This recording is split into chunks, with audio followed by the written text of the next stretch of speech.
Hi guys, अस्सलाम वालेकुम। बेटा, प्रोजेक्टाइल मोशन का जो टॉपिक मैं पढ़ा रहा था तो इसमें मैक्सिमम हाइट की डेरिवेशन करा दी थी। ठीक है, इसके नोट्स भी मौजूद हैं, इसकी वीडियो भी मैंने अपलोड कर दी थी। हॉरिजॉन्टल रेंज की वीडियो रहती है तो वो मैं इसमें यहाँ बना रहा हूँ और ये जल्द अपलोड भी होने वाली है, और जब आप ये देख रहे हैं तो ये अपलोड हुई हुई है डेफिनेटली। ठीक है भाई। अच्छा, तो अब इसमें क्या सीन है कि आप जब इसकी हॉरिजॉन्टल रेंज को ड्राइव करना चाहते हैं, हॉरिजॉन्टल रेंज आप ड्राइव करते हैं, ठीक है भाई, हॉरिजॉन्टल रेंज, तो क्या होता है कि जो प्रोजेक्टाइल होता है ये फायर होने के बाद, लॉन्च होने के बाद कहाँ जाके इम्पैक्ट करता है, इसका टारगेट क्या होता है वहाँ, यानी कि लॉन्चिंग से लैंडिंग तक का जो फासला होता है, जिसको आप एक्स कह सकते हो या फिर आप इसको आर कहोगे, यानी कि रेंज। ठीक है, ये चीज़ आपने फाइंड करनी है। एक्स का मतलब है हॉरिजॉन्टल डिस्टेंस और आर का मतलब है रेंज। याद रखिएगा कि रेंज का वर्ड हम जब इस्तेमाल करेंगे ख़ास तौर से लॉन्चिंग और लैंडिंग, हमारा जो लेवल है वो सेम हो।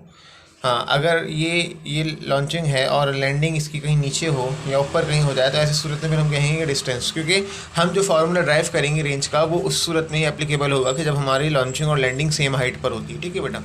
अच्छा, तो अब ऐसी सूरत में आपने करना क्या है, आपने फार्मूला अप्लाई करना है। ये formula x equals to v not x t, v not x t. ये फार्मूला कहाँ से आया आपको पता है कि डिस्टेंस निकालने के लिए आप फार्मूला इस्तेमाल करते हैं s equals to v t, यानी कितनी वेलोसिटी से और कितने टाइम में ट्रैवल किया उससे हमें डिस्टेंस मिल जाता है। अब ये वेलोसिटी क्या होती है, ये होती है एवरेज वेलोसिटी, जिसमें होता है v i plus v f. देखें, इस पूरे ट्रैवल में हर पॉइंट पे स्पीड अलग अलग होगी ना, इनिशियल पे वी आई, फाइनल पे वी एफ। अब हर पॉइंट की स्पीड को हम नहीं बता सकते, तो हमने क्या करना है, हमने कहना है कि भाई जब इसने लॉन्च किया तो वी आई, जब इसने लैंड किया तो वी एफ। तो दो जवाब एक साथ नहीं देंगे, एवरेज में आंसर देंगे। तो एवरेज का आंसर क्या होता है, initial plus final divided by 2। तो अब आपको पता है कि जब आपने इसको, आप इसकी वेलोसिटी निकालना चाह रहे हैं, एवरेज है, तो एवरेज में इनिशियल वेलोसिटी क्या होती है भाई, वी नॉट। और क्योंकि आप इस वक्त हॉरिजॉन्टल डिस्टेंस की बात कर रहे हैं तो आप वेलोसिटी का एक्स कंपोनेंट लेंगे, like v not x plus v x, यानी initial plus final divided by 2। Now you know that के इनिशियल वेलोसिटी और final velocity along the x component remain same. तो इसका मतलब है कि v not x plus v not x divided by 2, it becomes 2 v naught x divided by 2 and then cancel out 2, so v remains v naught x। यानी जो average velocity है, जो average velocity है वो कितनी आ रही है, v नॉट एक्स। सो लिहाजा हमारा फॉर्मूला क्या बना, ये एवरेज वेलोसिटी की वजह से ये हो जाएगा x equals to v not x and is t। What is t? t is the total time of flight, जो कि अगर लॉन्चिंग और लैंडिंग हाइट पोजीशन सेम होती है तो ये जो टी होता है ये बराबर हो जाता है 2 कैपिटल टी के। Now what is capital t? Time to reach max height. यानी आपको लॉन्चिंग से मैक्सिमम हाइट पे पहुंचने में जितना भी टाइम लगेगा, मान लेते हैं 2 सेकंड लगे हैं, तो आपको रेंज कवर करने में उसका डबल टाइम लगेगा। यानी अगर आपको मैक्सिमम हाइट पे जाने में 2 सेकंड लगे हैं तो वहां से नीचे आने में भी 2 सेकंड लगेंगे, तो आपका टाइम हो जाएगा 4 सेकंड। इसका मतलब है ये टोटल टाइम ऑफ फ्लाइट होता है, ये ट्वाइस होता है उस टाइम का जिसमें आप मैक्सिमम हाइट पे पहुंचे। क्लियर है बात? गुड। अच्छा भाई, नाउ अब क्या किया जाएगा, इस फॉर्मूले का इस्तेमाल किया जाएगा वी नॉट एक्स। अब इसमें टाइम रिमेंबर किया जाएगा, what is time, what is time now. ठीक है, x equals to v not x t में अब आपको पता है कि टाइम क्या है, टाइम है 2t and what is capital T, v not sine theta over g. ये आपको इससे प्रीवियस टॉपिक्स में मिल जाएगा कि time to reach the maximum height v not sine theta over g होता है। चलिए, अब यहाँ से आप क्या करेंगे, इस वैल्यू को पुट कर देते हैं। सो x, हम इस x की जगह अब r यूज़ कर लेते हैं। ठीक है, तो ये हो जाएगा r इक्वल्स टू क्योंकि आप जब टोटल टाइम लगा दिया ना फ्लाइट का तो फिर वो रेंज हो जाती है। ठीक है, तो r equals to v not x two v not sine theta upon g. Now क्या बन जाएगा ये, 2 वी नॉट। अच्छा, ये जो वी नॉट एक्स है, आपको पता है कि वी नॉट एक्स, ये वी नॉट एक्स क्या चीज़ है, ये एक एक्स कंपोनेंट है वी नॉट का, तो इसको लिख सकता हूँ वी नॉट कॉस थीटा है। तो ये हो जाएगा 2 और ये वी नॉट एक्स से क्या आ जाएगा, वी नॉट कॉस थीटा, ये इससे आया, ये वी नॉट एक्स से क्या आया, वी नॉट कॉस थीटा, फिर क्या लिखा हुआ है मल्टीप्लाई में वी नॉट साइन थीटा, ये रहा नीचे क्या है जी, सही है।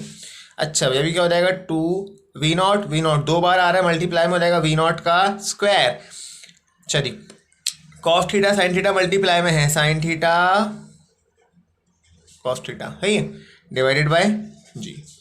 अब आपके पास एक ट्रिग्नोमेट्री फॉर्मूला है, यहाँ लिख देता हूँ मैं, ठीक है, कि two sine theta cos theta बराबर होता है साइन टू थीटा। याद रखिए ट्रिग्नोमेट्रिक फॉर्मूला है two sine theta cos theta equal to sine two theta. ये फॉर्मूला हम यहाँ अप्लाई कर देंगे, कहाँ पे, यहाँ पे अप्लाई कर देंगे। देखिए two sine theta cos theta बराबर हो जाएगा sine two theta upon g, and this is what our formula for horizontal range, v naught square sine two theta over जी।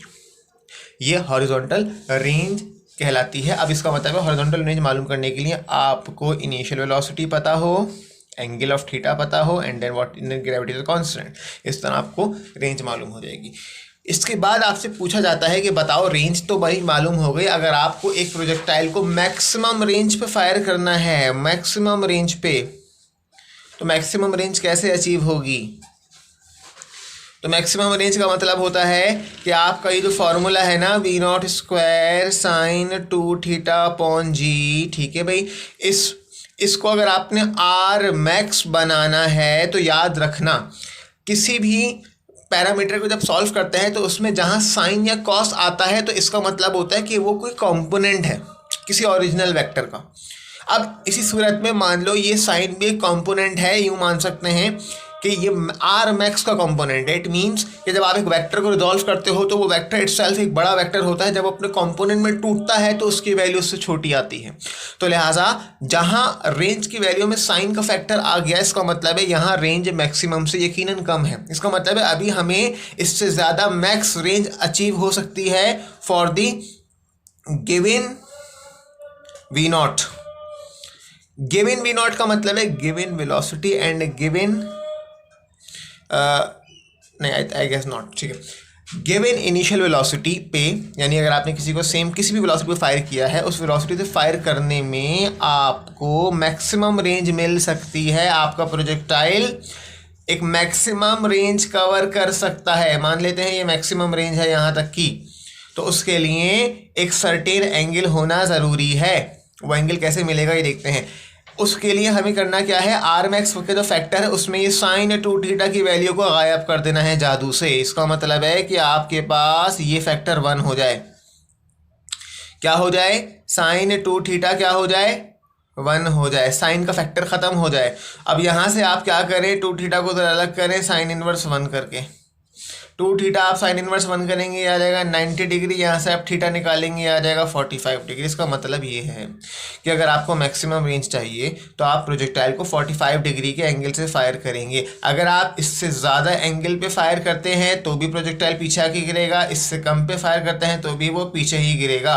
अगर आपको मैक्सिमम फायर करना है तो किस एंगल पे करना है, 45 डिग्री के एंगल पे करना है। तो लिहाजा आर मैक्स का फॉर्मूला बन जाता है, अगर आप इस तरह से लिखें sine v naught square sine two theta over g, और यहाँ पे आप इसमें यही वैल्यू रख दें 45 डिग्री, तो फिर आपको पता है तो ये वही बन जाएगा साइन 90, और साइन 90 आपको पता है कि साइन 90 1 होता है, ठीक है। तो आपका आर मैक्स का फॉर्मूला क्या बनेगा, वी नॉट स्क्वायर ओवर जी, यानी मैंने आपसे कहा था ना कि आप इस फैक्टर को 1 कर देंगे यानी ख़त्म हो जाएगा। तो R max is what, v naught square over g. याद रखना कि अगर ग्रेटर या less than 45 degree no max range.